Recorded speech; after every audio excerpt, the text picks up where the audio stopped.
vous voulez être sauvé, si vous voulez aller de l'avant, si vous voulez enfin que Dieu lui-même puisse vous aider, si vous voulez enfin que l'Éternel puisse vous assister et surtout marcher avec vous, vous devez vous tenir ne fût-ce que dans la vérité, parce que ce n'est que la vérité qui est écrit que vous connaîtrez la vérité vous affranchira. Alors, j'aimerais prendre Genèse. Vous savez de ce que je suis en train de vous dire. Prenons l'exemple seul, n'est-ce pas, de Joseph, qui avait 2 fils, qu'il avait reçus, n'est-ce pas, en Égypte. Ce Joseph était parvenu, n'est-ce pas, à faire venir ses frères, c'est-à-dire en Égypte, voire même son père, qui était Jacob. Maintenant, arrivé à un certain moment donné, Joseph a dit à son père que ce sont mes fils que Dieu m'a donnés ici. Israël dit, fais-les, je te prie, approcher de moi pour que je les bénisse. Le jeu d'Israël était apaisanti par la vieillesse. Il ne pouvait pas plus voir. Joseph aussi lui fit venir seulement les enfants et Israël leur donna un baiser et les embrassa. Israël dit à Joseph, je ne pensais pas revoir ton visage et voici que Dieu me fait voir même ta postérité. Joseph le retira des genoux de son père et il se prosterna en terre devant lui. Puis Joseph les prit tous deux, c'est-à-dire Ephraïm de sa main droite à la gauche d'Israël et Manassé de sa main gauche à la droite d'Israël, et il les fit approcher de lui. Israël étendit sa main droite et la posa sur la tête d'Ephraïm, qui était le plus jeune, et il posa sa main gauche sur la tête de Manassé. Ce fit avec l'intention qu'il posa sa main ainsi, car Manassé était le premier-né. Il bénit Joseph et dit que le Dieu en présence duquel ont marché mes pères, Abraham et Isaac, que le Dieu qui m'a conduit depuis que j'existe jusqu'à ce jour, que l'ange qui m'a délivré de tout mal bénisse ses enfants, qu'ils soient appelés de mon nom et du nom de mes pères, Abraham et Isaac, et qu'ils se multiplient en abondance au milieu du pays. Joseph vit avec de plaisir que son père posait sa main droite sur Ephraïm et saisit la main de son père pour la détourner dessus de la tête d'Ephraïm et la diriger sur celle de Manassé. Et Joseph dit à son père, pas ainsi mon père, car celui-ci est le premier-né, pose ta main droite sur sa tête. Son père refusa et dit, je le sais, mon fils, je le sais, lui aussi deviendra aussi un peuple, lui aussi sera grand, mais son frère cadet sera plus grand que lui. Amen. J'avais préféré un peu commencer ainsi, vous m'excuserez parce que c'est une longue lecture que nous avons formulée ainsi. Nous avons lu, n'est-ce pas, le livre de Genèse, chapitre 48, à partir du verset 9 jusqu'au verset 19. J'avais préféré commencer ainsi et m'intituler « Les mains croisées de Jacob ». Vous savez que des fois, quand vous êtes en train de grandir, des fois à la société que vous vous retrouvez pour le moment, des fois dans votre vie, vous ne possédez aucun caractère qui pose, n'est-ce pas, un privilège sur vous. Vous savez, bien-aimé, qu'aujourd'hui, il y a un problème qui se fait. C'est-à-dire, l'homme peut compter sur sa taille, l'homme peut compter sur son rang social, l'homme peut compter sur son argent, l'homme peut compter sur ses enfants, sur sa femme, sur sa famille, etc., etc.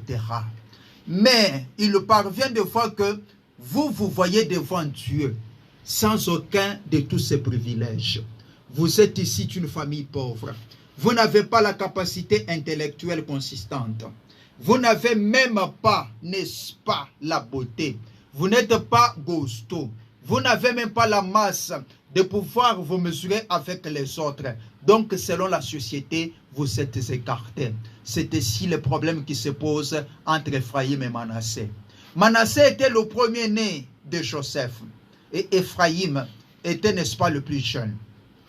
Comprenez que selon sa famille, c'est Manassé qui était habilité de pouvoir recevoir la bénédiction, de pouvoir succéder, de pouvoir recevoir tout ce qui devrait être dû pour son père. Maintenant, Ephraïm, quant à lui, n'avait pas celui qui devrait plaider pour sa cause, parce qu'il n'était pas l'aîné. Il n'avait pas ce privilège. Donc, l'acte de bravoure, toutes les bénédictions du ciel devraient être en première position requises, ne fût-ce que pour Manassé et non pour Ephraïm. Oh là là, c'est comme ça que nous commençons. Parce qu'aujourd'hui, plusieurs comptent sur leur capacité. Et ne voyez pas que nous vivons une période de mains croisées. Merci Seigneur. Nous vivons une période de la croix.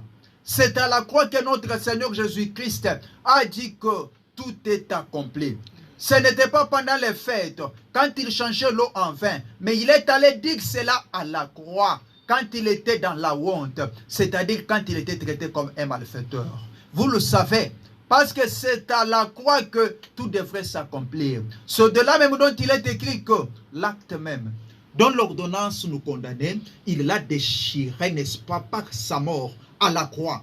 Vous me comprenez très bien. C'est ça la parole de Dieu. À part cette parole, il n'y a pas une autre parole que nous devons inventer dans nos vies. Dieu se fout de toutes vos capacités. Ça, vous devez le savoir. Il n'a pas besoin d'être servi par votre niveau d'études. Ma soeur, des fois, toi, tu te sous-estimes. Tu te dis que je ne suis pas belle. Je n'ai pas étudié. Je ne suis pas dans la ville. Je suis au village. Je suis comme ça. Qui pourra aussi m'appeler en cours de route pour m'épouser? Les hommes des véhicules veulent les femmes des véhicules. Les hommes riches veulent les femmes riches.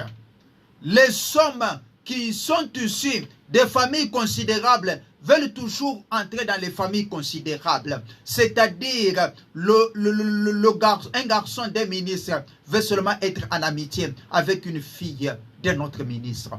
Alors moi ici, issu d'une famille pauvre, qu'est-ce que je peux faire?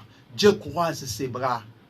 Ça, c'est l'intention du monde. On a pris seulement les mérites humains pour les placer à la droite, n'est-ce pas, de Jacob.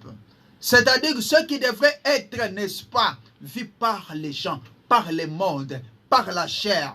On l'a placé à la droite pour être présenté, afin que quand la bénédiction puisse descendre, que ça puisse tomber sur eux. Ces privilèges-là ne nous disent absolument rien, parce que nous passons une période de bras croisés. Dis t'amène là où que tu es en train de me suivre. Nous passons une période de la croix. Tout n'était pas accompli dans les églises, là où que les gens sont en train de taper les mains, danser, faire du n'importe quoi. Tout est accompli dans la honte. Qu'on ne vous trompe pas. C'était à la croix que Jésus lui-même a déclaré que tout est accompli. C'est-à-dire, il a fait tout dans la honte. Il est allé à la croix pour accepter la mort. Et la mort ignominieuse. La mort honteuse. Vous me comprenez très bien. Nous sommes pendant une période de bras croisés. Comme nous sommes pendant une période de bras croisés, et de là nous sommes appelés, n'est-ce pas, à mettre notre confiance en Dieu. Parce que c'est Dieu qui nous voit. C'est Dieu qui est notre maître. Nous passons une période de bras croisés. C'est-à-dire, d'un côté, on a pris ceux qui sont privilégiés selon le monde. Ça se trouve au bras gauche. N'est-ce pas, de celui qui le propose à celui qui bénit. Pour que celui qui bénit puisse prendre directement sa droite et mettre sur cela. C'est comme ça que le monde fait. Maintenant, ceux qui ne sont pas connus sont à la droite du monde. pour que celui qui bénit ne puisse pas faire beaucoup de gymnastique, mettre encore la droite sur eux. Ils sont négligés et oubliés. Et surtout quand ils savent très bien que la passation de cette bénédiction c'est fait en passant par quelqu'un qui ne connaît pas le dessein du ciel de foi. C'est qui? C'est le prédicateur qui prêche l'évangile. C'était là Jacob qui ne devrait pas voir. Il ne voyait pas.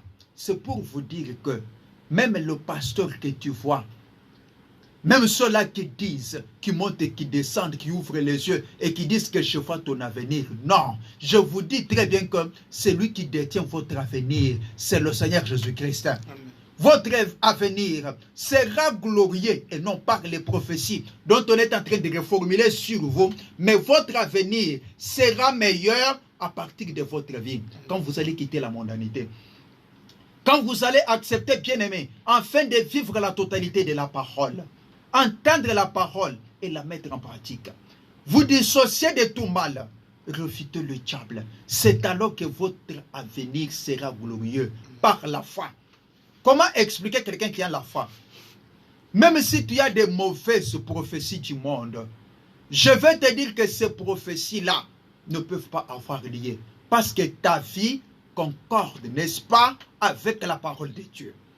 C'est ce que vous devez savoir. C'est pourquoi Dieu a rendu celui qui bénissait, il était aveugle.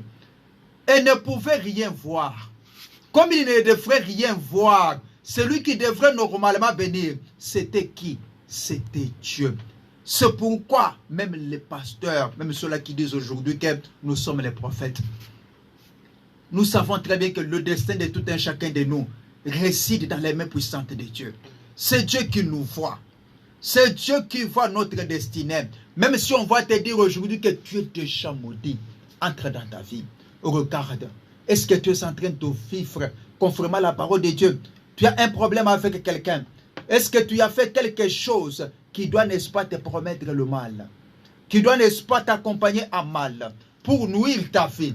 Quand tu n'as pas un problème avec quelqu'un, bien aimé, je vais te dire que prenez seulement courage. Nous passons une période de bras croisés. Amen.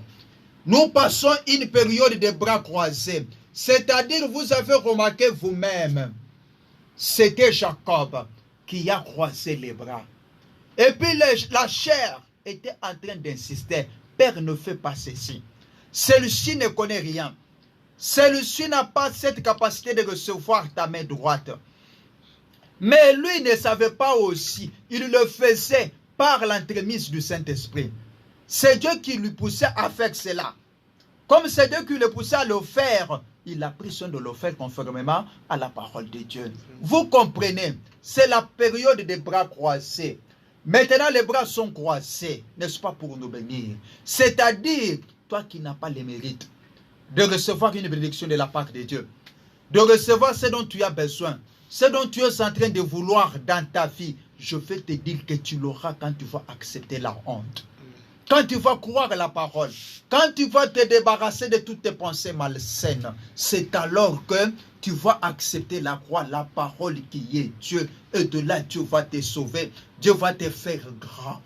Regardez Gédéon, qui était le plus petit d'entre ses frères, qui était ici d'une plus petite famille, une petite tribu, qui était la tribu de Manassé.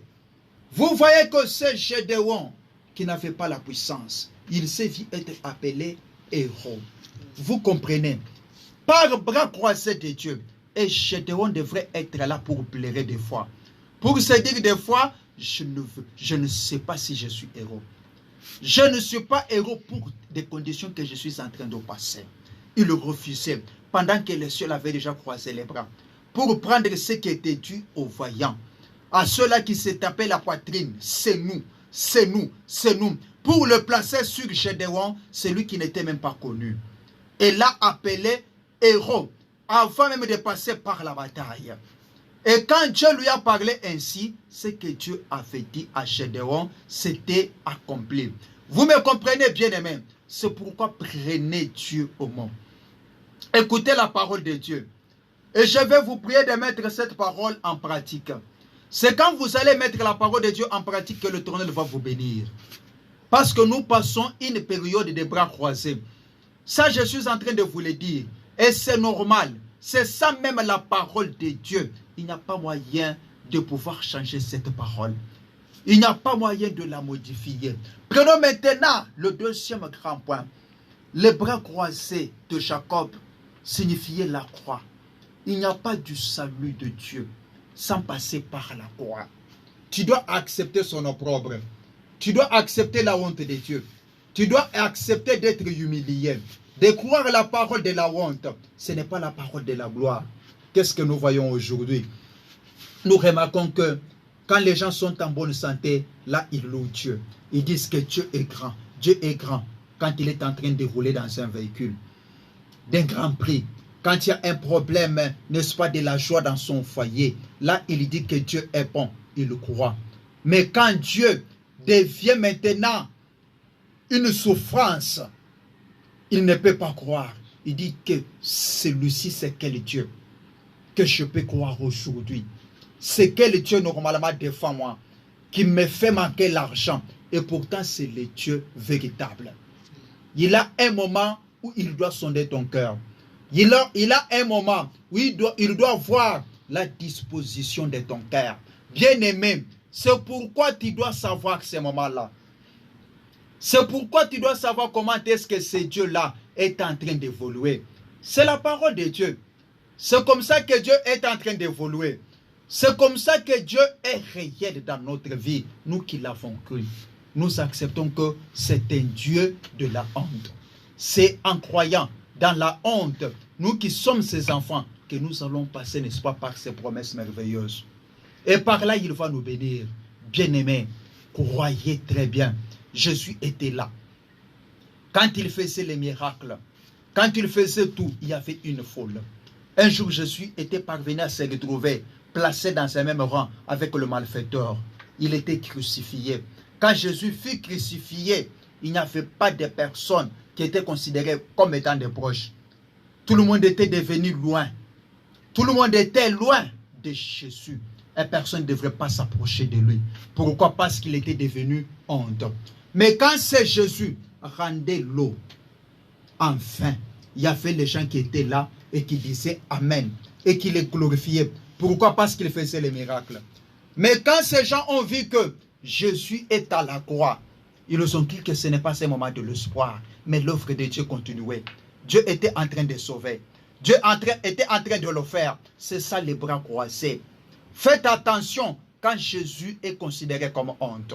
Quand tu vois que la parole est minimisée par tes proches, moi je vais te dire que croyez dans cette parole-là.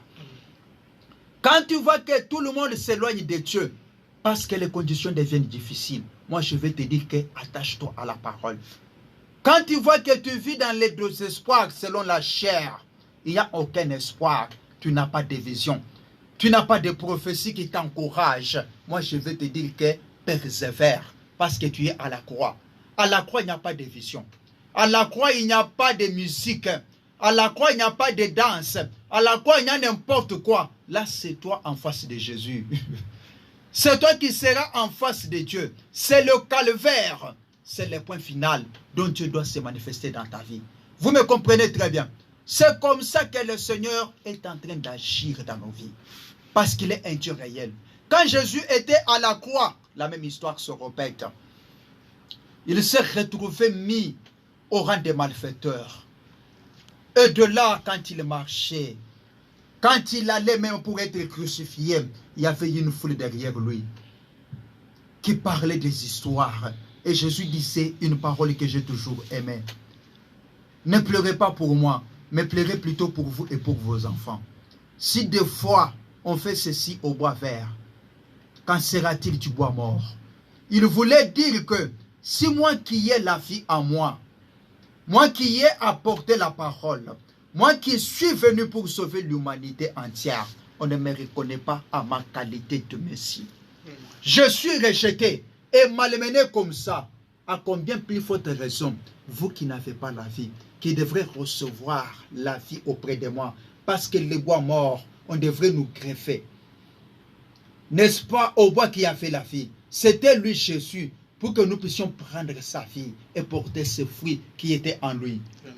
Nous sommes les oliviers sauvages. Nous n'étions pas, n'est-ce pas, habilités à recevoir ce salut. Maintenant, pour recevoir ce salut, il fallait qu'on puisse nous couper. Quand on nous coupe, nous n'avons pas encore la vie à nous. Pourquoi? Parce qu'on était nourris par une vie mondaine. Il faut qu'on nous coupe, qu'on nous casse. Et de là, nous sommes séparés du monde. Nous ne pouvons pas encore parler du monde. Quand on nous coupe, on devrait nous greffer, n'est-ce pas, à la vie de Dieu, à l'arbre de la vie. Vous vous souvenez très bien, un jour quand j'avais parlé de l'arbre de vie, je vous avais fait voir que cet arbre, c'était le Seigneur Jésus-Christ. C'était lui l'arbre de vie. C'est pourquoi la parole de Dieu aujourd'hui est protégée. Pour l'écouter et la croire, vous devez passer par la révélation. Tu ne peux pas connaître toi-même Jésus. Tu ne peux pas croire toi-même si Dieu ne se révèle pas devant toi que je suis tel ou tel. C'est moi Jésus. Parce qu'il a même dit par la bouche que c'est moi Jésus et les gens ont douté. La période des bras croisés, les bras croisés de Jacob, écoutez-moi très bien. Et là, quand il s'est retrouvé à la croix, il s'est retrouvé encore entouré des malfaiteurs. Parce que lui était considéré comme malfaiteur. Mais il n'était pas malfaiteur. C'était pour nos péchés qu'il a accepté, n'est-ce pas, de mourir pour nous qui sommes ses enfants. Il a pris nos iniquités. Et l'acte qui pesait sur nous, il a pris nos fardeaux. C'était qui? C'était le Seigneur Jésus-Christ. Et de là encore, il se retrouve en face de malfaiteurs. Il y a un malfaiteur qui a parlé devant lui et qui lui a dit que n'es-tu pas le Messie? Sauve-toi, descends de la croix et sauve-nous aussi. C'était une injure.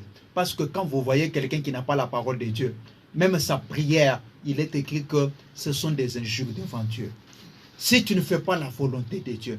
Parce que le souci de cet homme était de redescendre encore de la croix, rentrer dans le monde, aller fumer. Mais c'est le souci qui est contraire au nôtre. Parce que nous qui sommes les enfants de Dieu, nous sommes fatigués déjà de ce monde.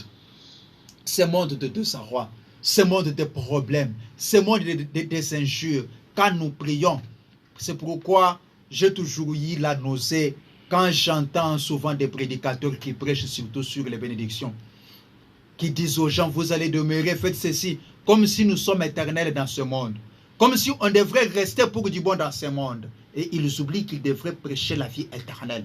Et cette vie éternelle, ce n'est pas une vie que nous devions passer dans ce monde, mais c'est une vie de l'au-delà. C'est une vie où nous serons au pied de notre Maître qui est Jésus.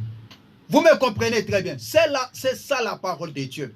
C'est Dieu qui est en train de parler, bien-aimé. Alors, l'autre a réprimandé celui qui était à ses côtés, qui avait prononcé ces paroles. Il lui a dit que quand nous sommes en train de subir toutes ces choses, pour nous c'est justice. Mais lui n'a rien fait. Il a reconnu, n'est-ce pas, Jésus comme Dieu.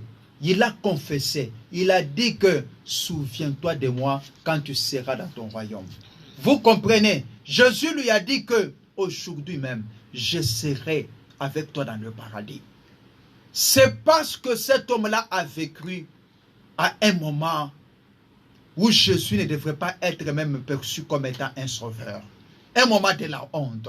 C'est pourquoi je vous ai dit que, peuple de Dieu, les enfants de Dieu doivent, n'est-ce pas, comprendre que c'est par la honte, c'est par beaucoup plus d'humilité que nous devons être sauvés. Que c'est quand nous allons accepter d'être détruits dans nos chairs que le Saint-Esprit deviendra royal devant nous. Que Dieu va nous aider, que nous allons évoluer, que nous serons nécessairement en vie. C'est pourquoi Dieu a fait pris ce qui était dans les têtes des gens, qui n'étaient pas à la croix, qui croyaient que celui qui est crucifié avec Jésus là-bas, c'est un pécheur. Il doit mourir. Il est là. Il a croisé ses bras. Vous comprenez? Il était déposé du côté des malédictions, mais Dieu a pris le côté de la bénédiction. Il a, n'est-ce pas, formé la croix pour le prendre là où il était placé comme malédiction, pour le placer dans le paradis. Vous comprenez? Nous devons croire dans la honte de Dieu. Parce que c'est la honte qui nous rajeunit. C'est la honte qui nous donne de l'espoir. C'est pourquoi j'ai toujours dit qu'un véritable enfant de Dieu ne peut pas avoir honte de la parole de Dieu. Il doit vivre cette parole partout. Même là où que la parole est piétinée, il ne peut pas dire que parce qu'aujourd'hui je suis en Europe, parce qu'aujourd'hui je suis quelque part où il y a de grandes civilisations, que je ne peux pas vivre cette parole. Ça devient une parole du village. Non, ce n'est pas ça. Si tu es un véritable enfant de Dieu, partout tu vas te retrouver. Tu vas toujours vivre comme étant un véritable enfant de Dieu. Tu ne peux pas renier ce Jésus. Tu ne vas pas être influencé par ton entourage. Parce que c'est en Jésus que tu as toutes tes bénédictions du ciel. C'est comme ça que Dieu est en train d'agir. Parce que c'est un Dieu réel. Il ne peut pas changer sa position par rapport à sa parole. Il demeure toujours Dieu. Comme il demeure toujours Dieu, bien aimé, je vous dis très bien qu'il est là. Il va toujours faire. Et puis comprenez que Dieu existe et qu'il est le rémunérateur de tout cela qui le cherche.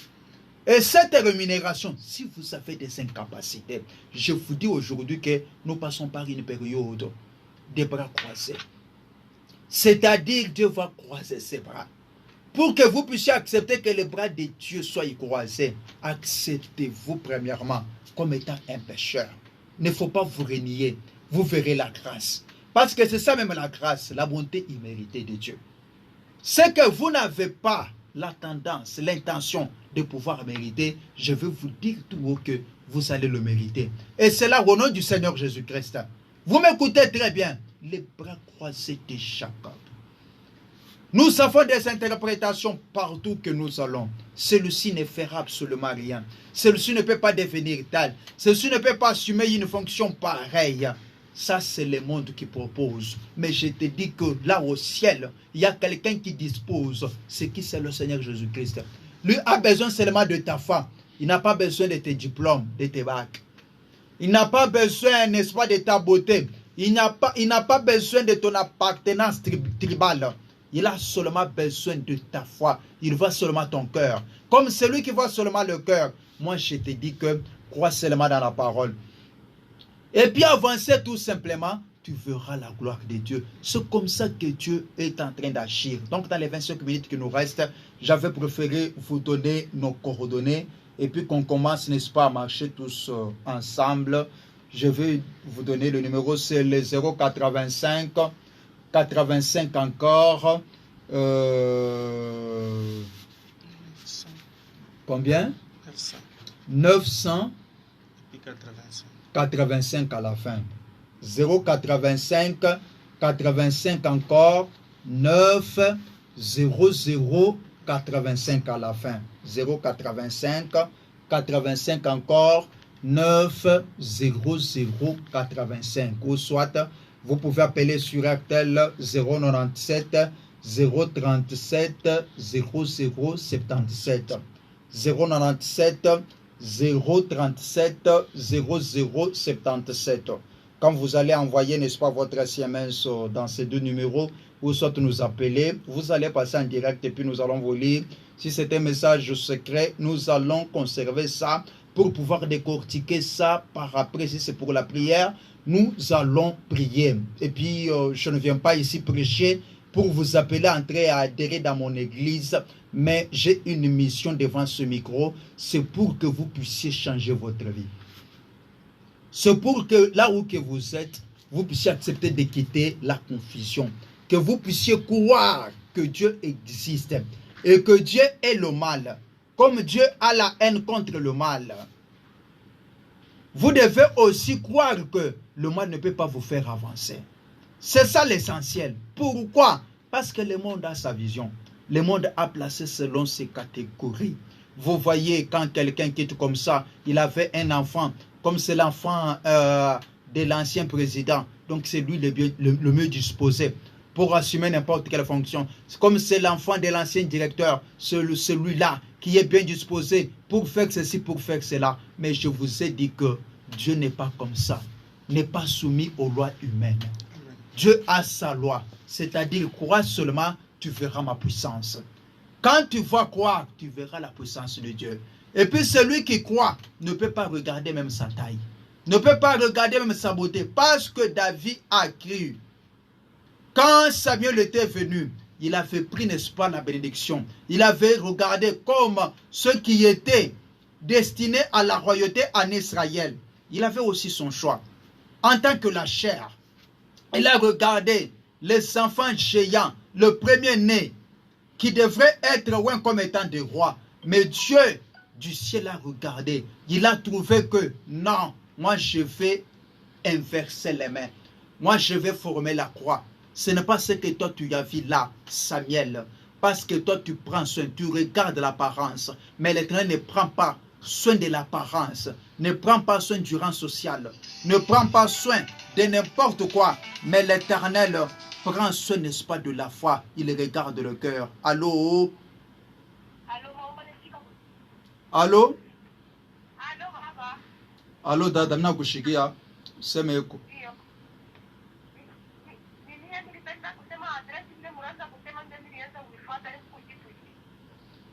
Adresi ya nini?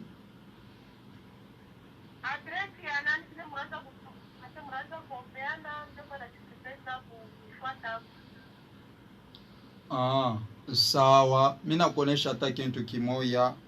Mimi nawaza defuata nisikia bien. Utaona hata nguvu ya Mungu. Mungu haina hata ya ile maadresi mko nasema pale.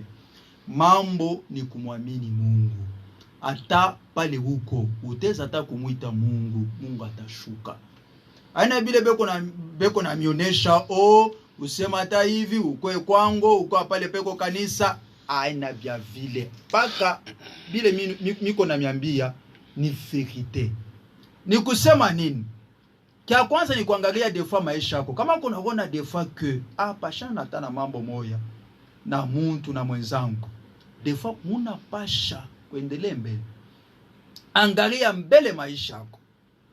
Kama unataa na samba maisha yako, Mungu atakusikia sans problème. Hata bila ya kusema nifanya madeplasement, hatuna musa nyingine ya kusema niko naenda kutafuta Mungu, beko natafuta Mungu mu maisha.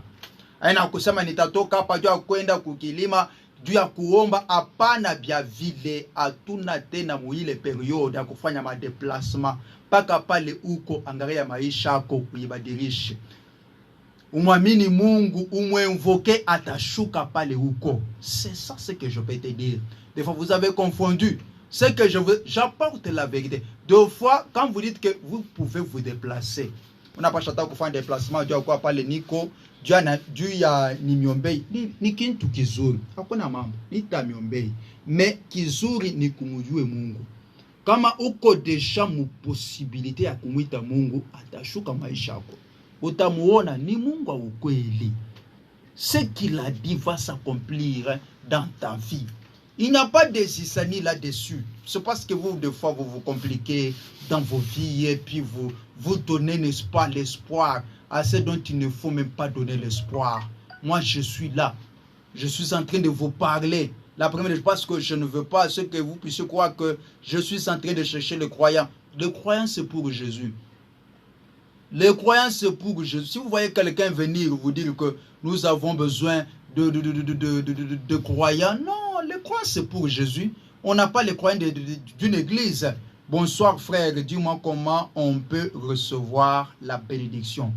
Je vais te dire ceci, bien-aimé. La bénédiction des bénédictions et la meilleure des bénédictions, c'est le Saint-Esprit. Ce ne sont pas des richesses, le mariage, etc. Le Saint-Esprit. C'est pourquoi Jésus a dit que cherchez premièrement le royaume des cieux et la justice de Dieu, et toutes choses vous seront données dessus. La bénédiction dont Jésus parle ici, ce n'est que le Saint-Esprit. Parce que quand tu as le Saint-Esprit, c'est-à-dire que tu as déjà une puissance d'être enlevé. Il faut que tu aies une puissance d'attraction. Quand Jésus viendra, il va s'arrêter sur une nuée, dans les airs, et de là, il va pousser un cri. C'est quand tu seras baptisé du Saint-Esprit que tu seras enlevé. Maintenant, comment recevoir ce Saint-Esprit? C'est premièrement quand tu vas quitter là où que tu y es, là où on est en train de te parler de bénédictions matérielles à la place de bénédictions spirituelles. Parce qu'une telle prédication, on ne peut pas la prêcher à George Bush. On ne peut pas la prêcher à à l'autre ceci, c'est qui Donald Trump. On ne peut pas la prêcher à un riche. C'est pourquoi vous voyez ces pasteurs, quand ils se retrouvent devant le président, ils changent de prédication. Là, ils vont commencer à tituber. Vous ne voyez pas quelqu'un dire au président que tu es sorcier. Vous ne verrez pas quelqu'un dire au président que tu vas souffrir, tu as faim, il y a ceci. Non, ils vont commencer à se perturber. Et pourtant, ce dont on doit prêcher, c'est la sanctification. La bénédiction, c'est le Saint-Esprit. Même le président peut en avoir besoin. Le Saint-Esprit, la vie de Dieu. Maintenant, quand tout devient seulement sur la sorcellerie et que vous vous retrouvez devant quelqu'un qui n'est pas sorcier, vous allez dire quoi? Vous vous retrouvez devant un monde où il n'y a même pas un sorcier, où tout le monde travaille. Parce que si nous parlons de la sorcellerie, parce que les gens ne travaillent pas. Les gens sont devenus des oisifs. Mais quand vous voyez dans une famille de 4 enfants, chaque enfant a son héritage. Vous voyez, celui-ci est dans la menuiserie, donc il a beaucoup d'ateliers. L'autre est dans l'aviation. L'autre est dans un autre système. Donc il a beaucoup d'argent. Il n'a pas moyen de dire que celui-ci est en train de tailler, etc., etc. C'est comme ça que Dieu est en train d'évoluer. La bénédiction là, qui est du Saint-Esprit, pour la recevoir, tu dois quitter là où on ne prêche pas cette bénédiction pour rejoindre là où l'on prêche la bénédiction du Saint-Esprit. Une fois que tu arrives là-bas, tu vas entendre la parole de la vérité. Tu vas croire, t'éloigner du monde.